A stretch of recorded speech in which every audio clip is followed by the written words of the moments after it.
สบายดีพ่อแม่พี่น้องเบิดสุขหูสุขคนพุ่นนี้วันนี้หน่อยบ่าวลาวได้มาพาพื้นพี่น้อยบ่มีฟืนดังไผพี่น้อยก็สิลองมาพาเบิ่งว่าสิเป็นจังได๋ถามส้มไหม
Hả? Đi lò ê ơi.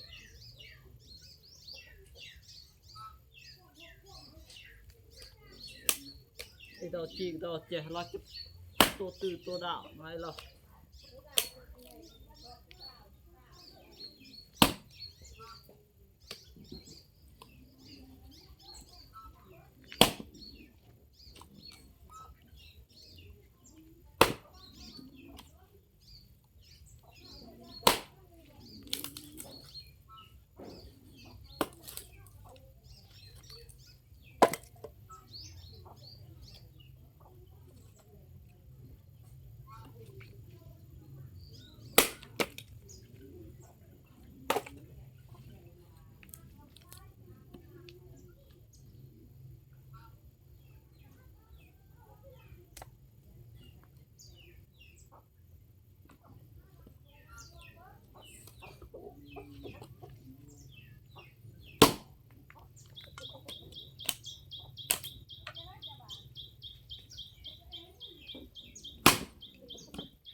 ถอนหนึ่งพี่หน่อยนี่